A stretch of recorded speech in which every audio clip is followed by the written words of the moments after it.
संविदा कर्मचारी जहां एक विभाग के कार्यों को सफल बनाने में महत्वपूर्ण भूमिका निभाता है, वहीं आपको बता दें कि विभागों में संविदा कर्मचारियों का लगातार शोषण हो रहा है। नमस्कार, मैं विक्रम आपका स्वागत करता हूं हंगामा टाइम्स न्यूज में। और जैसा कि संविदा कर्मचारियों पर उत्तर प्रदेश की सरकार ने भी 5 साल के लिए संविदा घोषित की, लेकिन आखिर उत्तर प्रदेश की सरकार नई भर्तियों पर नए लोगों के लिए 5 साल की संविदा लाने की बात कर रही है, लेकिन जिस तरह से विभागों में, या यूं कहें आज हम बात करने वाले हैं उत्तर प्रदेश राज्य सड़क परिवहन विभाग की, जहां पर संविदा कर्मचारी यूनियन इनकी लड़ाई लगातार लड़ रहा है। और आपको बता दें इनकी बड़ी समस्या यह है कि जो विभाग में काम कर रहे हैं, जो विभागों को और विभागों के कार्यों को ऊंचाइयों तक पहुंचा रहे हैं, उन्हीं के शोषण पर उत्तर प्रदेश की सरकार और ना परिवहन विभाग ध्यान दे पा रहा है। जहां आज हमारे साथ चर्चा में है इनके प्रदेश अध्यक्ष रामराज विश्वकर्मा जी, जिनसे जानते हैं कि आखिर उत्तर प्रदेश की सरकार जो बड़ी बड़ी बातें कर रही है, संविदा कर्मचारी 1996 में जिस तरह से इस परिवहन विभाग में संविदा कर्मचारियों को रखा गया था, इनके लिए कई तरह की व्यवस्थाएं की गई थी, लेकिन वो व्यवस्थाएं, वो जो नियमावली, जो शर्तें थी, वो परिवहन विभाग की शर्तें थी, उसमें किसी तरह का भी ख्याल संविदा कर्मचारियों के लिए नहीं रखा गया। आइए बातों का सिलसिला शुरू करते हैं और जानते हैं कि उत्तर प्रदेश की सरकार के कदम क्या परिवहन विभाग के संविदा कर्मचारियों के लिए उठाए गए हैं, इससे संविदा कर्मचारी किस हद तक खुश हैं, और उनके जो मांग पत्र हैं, जो शासन में 2001 से अलग अलग सरकारें रहीं, शासन में वो मांग पत्र पहुंचाते रहे, लेकिन उन मांग पत्रों का शासन में एक गट्ठा बना, एक जत्था बना पड़ा हुआ है, उस पर किसी का भी ध्यान नहीं जा रहा है। सबका ध्यान 2022 के चुनाव में है। आइए बातों का सिलसिला शुरू करते हैं और जानते हैं इनके प्रदेश अध्यक्ष रामराज जी से कि आखिर संविदा कर्मचारियों की और संविदा कर्मचारी यूनियन जिस तरह से इनकी लड़ाइयों को लड़ रहा है, उत्तर प्रदेश की सरकार या जो भी सरकार रही, उन्होंने किस तरह का ध्यान दिया, और आज कोरोना वैश्विक महामारी के प्रकोप में वो संविदा कर्मचारी किस तरह से परेशान है, किस समस्याओं से जूझ रहे हैं। जी, आज 25 साल 27 साल हो गए। परिवहन निगम में 1996-97 से संविदा पे कर्मचारी काम करता है। पहले परिवहन निगम में अप्रेंटिस कराया जाता था और 96-97 से वो परिचालक थे, और उसके बाद 98 से परिवहन निगम ने स्वयं संविदा की भर्ती की, और हर साल 6 महीने में पूरे प्रदेश में 500-1000 की भर्ती होती रही। 2001 तक मामला गया तो हम लोग परेशान रहे कि 500-300 रुपया तनख्वाह मिलती थी। हमने एक एकता बनाई और यूनियन को जन्म दिया। तो 2001 में मैंने विधानसभा के सामने धरना दिया। उस टाइम पर संगठन का नाम था संविदा चालक प्रचालक संगठन। उससे मैं करीब 4 साल तक लड़ाई लड़ा, और लड़ाई यहाँ तक लड़ी कि जब 30 पैसे किलोमीटर मिलता था तब परिवहन निगम में हम काम करने आए थे। तब एजेंसियों से पैसा कट के मिलता था। हमने 2001 में आंदोलन किया, सरकार से नहीं निगम से समझौता हुआ, 50 पैसा किलोमीटर मिलने लगा, और बीमा 50,000 रुपया कंपनसेशन। फिर हमने हमारा मन बढ़ा, कर्मचारी एक होना शुरू हुआ, भर्ती होने लगी, धीरे धीरे 10,000, 20,000, आज 30,000 की संख्या, फिर 40,000, आज 45,000 की संख्या पूरे प्रदेश में है। नगरीय परिवहन इकाई जो सिटी बसें चलाई जा रही हैं, ये भी परिवहन निगम के ही चालक प्रचालक हैं, और हमारे रूरल में भी चालक प्रचालक हैं। तो आज की दशा ये है कि अभी तक हमारे परिवहन निगम में 3,000 रुपये मिलते थे। 5,000 किलोमीटर चलने पर 3,000 प्रोत्साहन मिलते थे। तो अगर कर्मचारी काम करता था तो 10,000 7,000 तनख्वाह बनती, तो 3,000 प्रोत्साहन मिल गया, 10,000 रुपये मिल गए। तो सिटी में रह के अभी 5 साल पहले अपने 3 लाख वेतन था। लेकिन आज की दशा ये है, लॉकडाउन के बाद का, सरकार ने लॉकडाउन किया, परिवहन निगम ने श्रमिक मजदूरों को ढुलाया, मुख्यमंत्री के आदेश का पालन हुआ।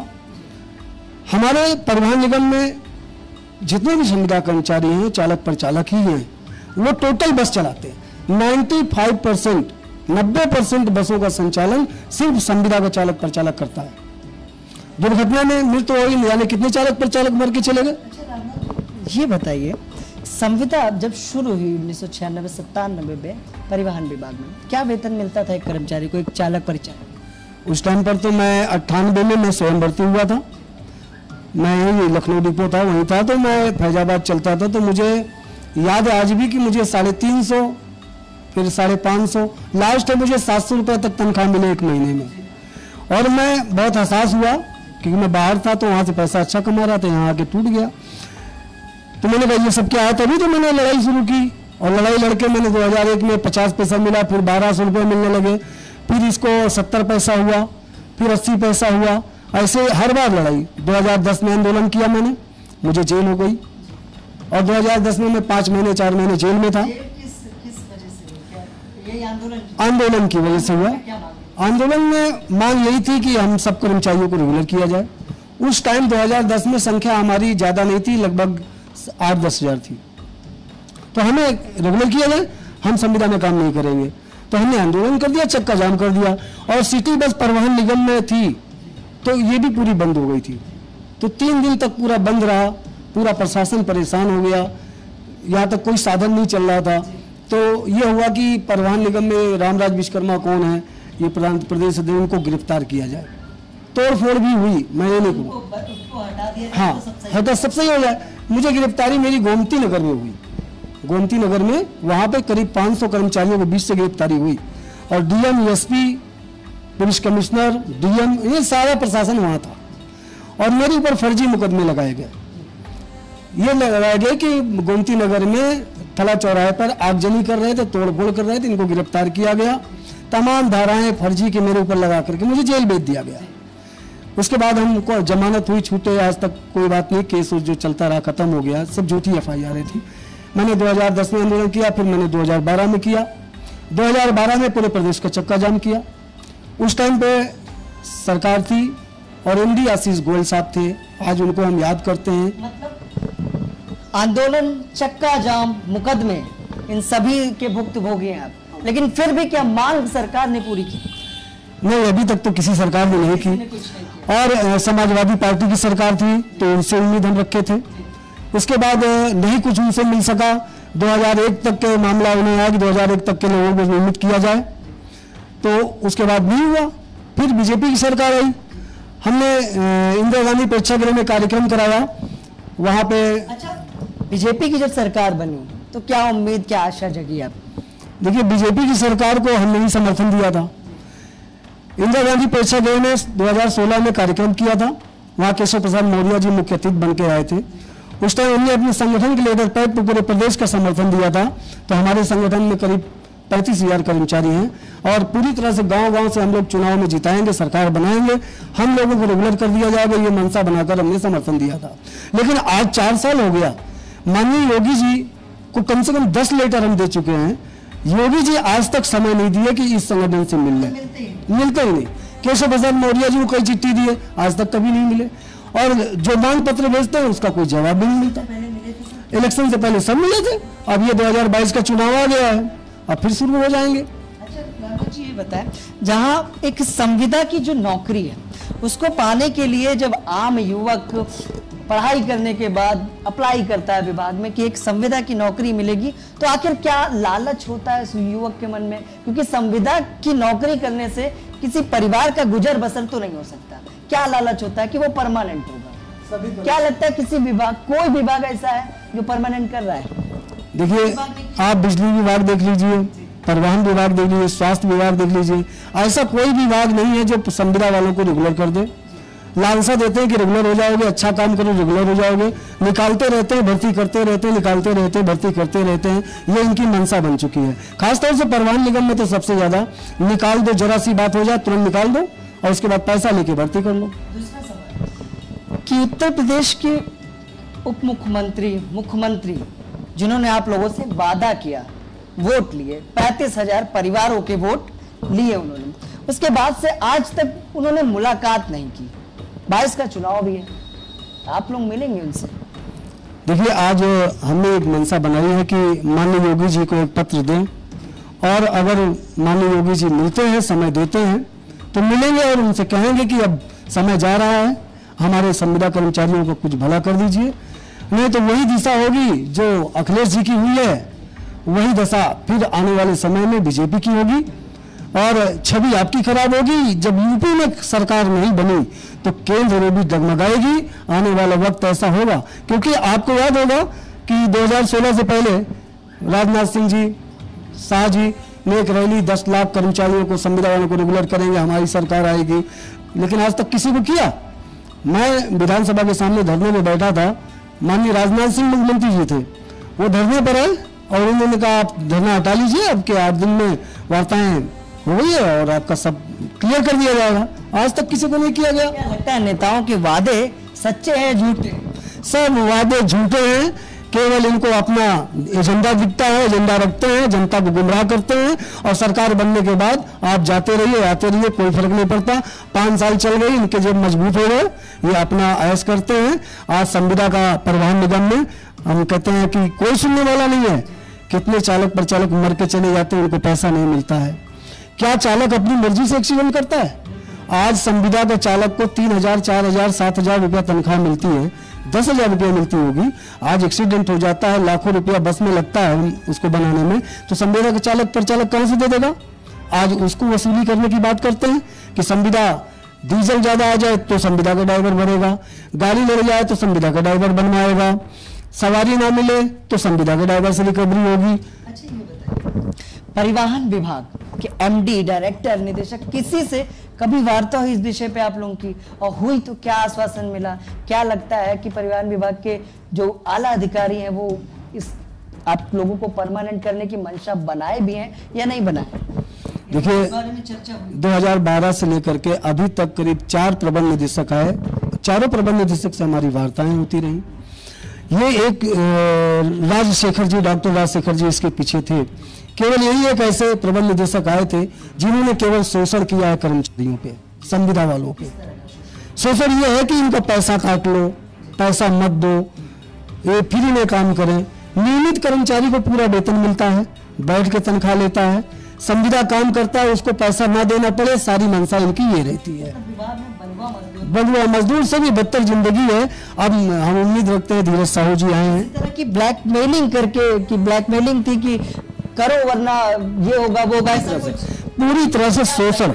शोषण ये है कि अगर काम नहीं करोगे तो जाओगे कहाँ, संविदा समाप्त कर दो, 10,000 रुपये जो सिक्योरिटी है वो भी जब्त कर लो, तनख्वाह जो बनी उसको भी जब्त कर लो। तो पूरी तरह से शोषण उत्पीड़न परिवहन निगम में है।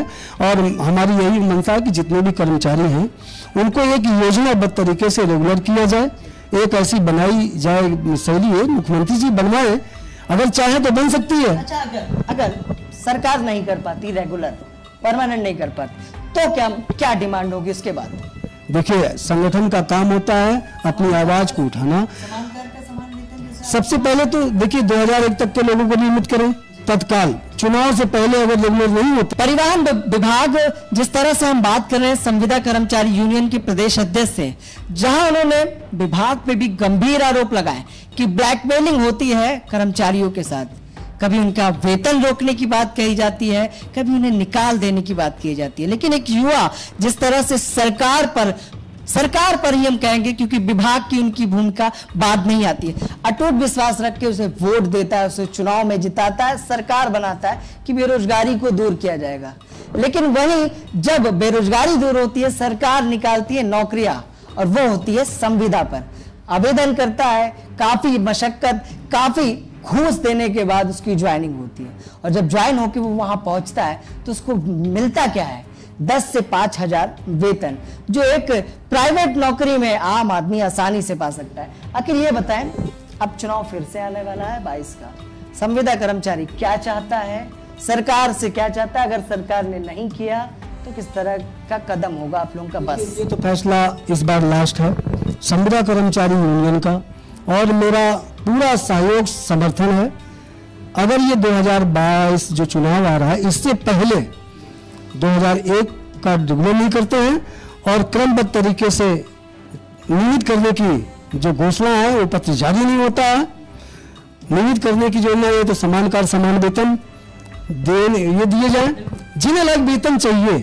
2022 से पहले इनके सारे फार्मूले देखेंगे, और नहीं तो 2022 में पूरी तरह से पूरे प्रदेश में गांव-गांव जाकर पूरी तरह से इनका बहिष्कार कराएंगे, और इस बार सरकार नहीं बनाने देंगे, चाहे कितने भी ये प्रलोभन दे दे, हम मानने वाले नहीं। एक आखिरी सवाल, सरकार ने जो संविदा कर्मचारियों के लिए कदम उठाया है, वो सच में कदम है या लॉलीपॉप? ये सिर्फ लॉलीपॉप है।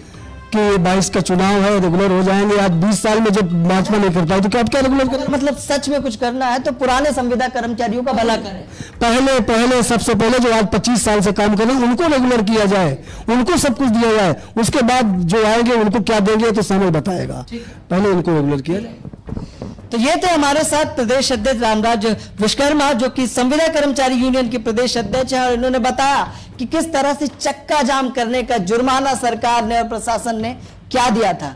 अपनी आवाज उठाने वाले को मिलती है जेल।